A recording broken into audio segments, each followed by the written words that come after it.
So one thing I'm noticing is some difficulty in getting the transition of value from light to dark without all of this really heavy um, loose line work that is causing you to lose clarity in your drawings. So instead of this like back and forth motion to create value, I recommend I use my utensil. I'm using a charcoal pencil here on its side, and I use small circular motion. And if it's not flat enough on its side, if it's getting too pointy, which this one's not, but you can always kind of rub down a side of it so that you have a nice flat surface to work from. So I start in darker values and move my way out to lighter, because when I first put down my tool, a lot of times I'm using a little more pressure than I think I am. And then I can just lighten up my pressure as I move away. And so with this, I can get pretty light with charcoal.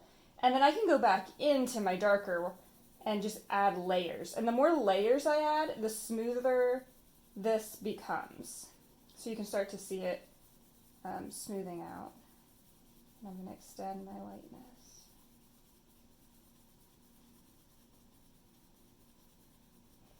And if I can't get it quite as light as I need it, I can always go back in a little bit with an eraser.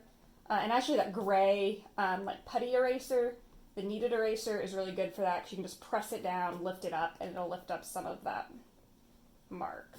But right now, there it kind of, transitions really smoothly from the dark to light. And again, I can go back in with even more pressure, get my darker area even darker, and lighten up as I go. And since I'm using the charcoal pencil, this is really the same technique. This works the same way for graphite. If I'm using graphite, I usually start with an HB, so I'll use a few different graphite pencils, but I'll start with an HB, and then when I go back in for my darker ones, I'll move up to like a 2B, a 4B, or if you have an 8B, that one is great too. Okay, so facial features.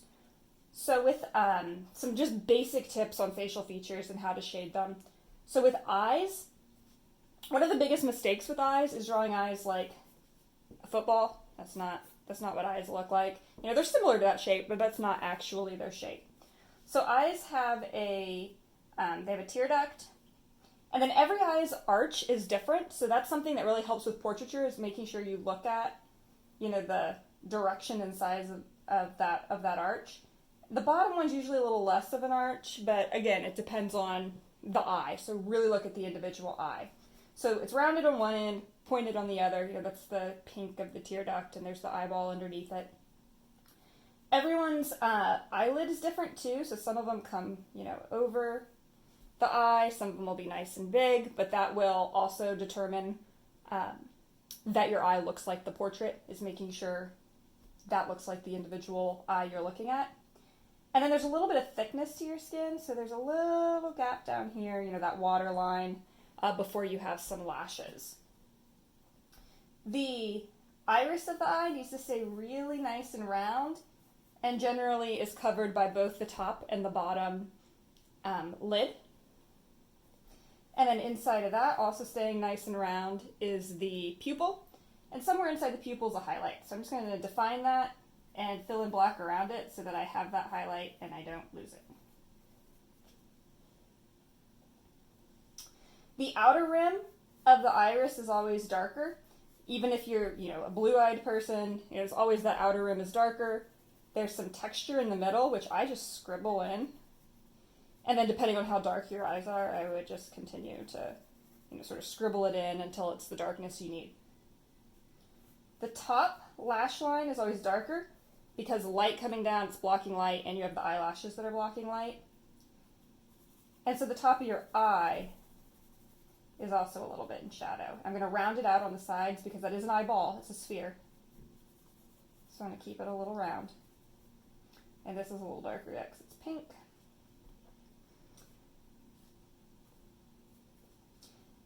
Bottom lashes come out from the lash line. Usually they're fairly sparse, but depends on the individual.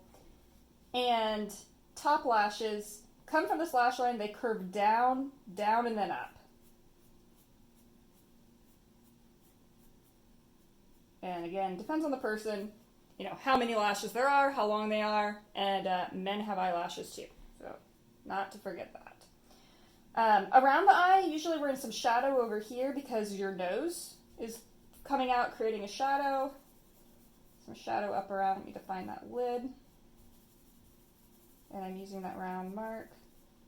And then up in here where like your brow, so you say your brow is in here. Here you're going to get a bit of a highlight because you have a brow bone. So it's going to get lighter, darker, and then lighter as we come out to the brow bone. Similar here, this is the eye socket underneath, so it's going to be a little darker before you get the light of that cheek. So a little bit, not terribly, you don't want it too terribly dark, but it's just, and then if I need to, since I'm definitely using charcoal, I can, you know, define the things that need defined.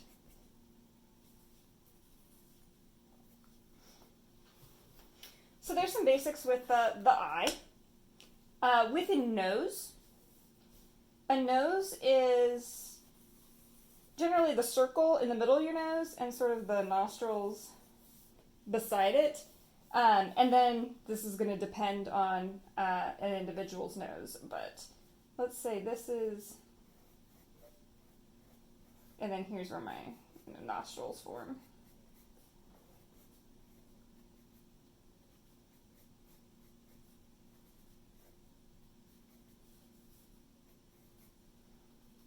Then the value is almost like a sphere on the end of the nose. Your tip of your nose is usually in some shadow because it's coming back, you know, underneath. You're going to get some highlight probably right in there. Some shadow around the edge here and here before the nostril. Or the nostril holder thing, I guess, not the actual nostril.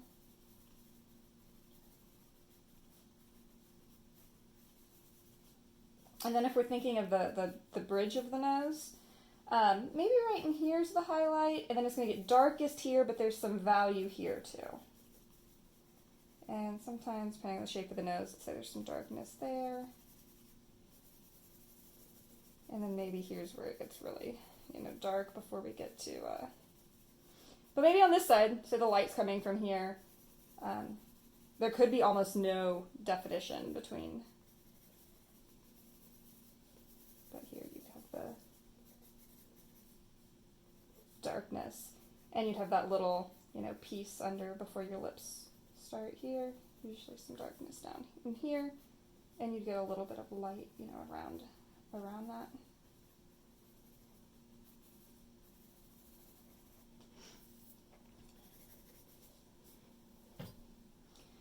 With the mouth, the defining feature of the mouth is that center line. So I'm just gonna, I'm making it up, I'm not looking at anything for these. But let's say that's the center line of the lips. So it's gonna be the darkest part. And again, it's kind of like the shape of the eye, that line between the lips really defines that person.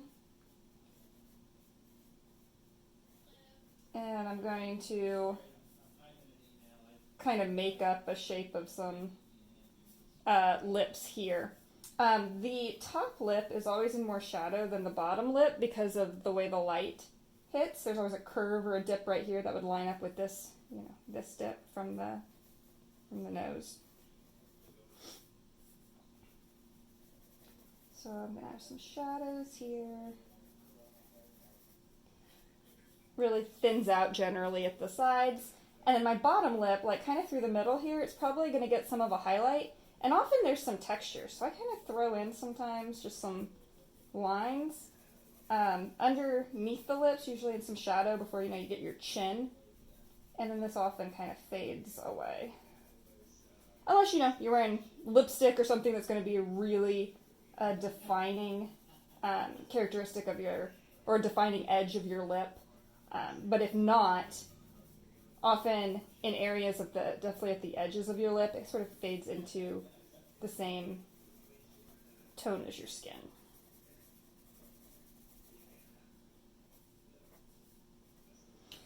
So I hope that was helpful. Obviously I did these very quickly, but already I have some smoother mark than I was seeing in some of the drawings. But obviously as I slow down, I could get even smoother, softer with it. I can go back in. I left in all of my little guideline marks. I could define these highlights more. I can draw back in with the eraser to create highlights, clean up my edges, and so forth. Maybe I want to highlight there. Maybe this gets too dark. I can help smooth this out. So the eraser works as a tool to help soften your marks and smooth out your transitions as well.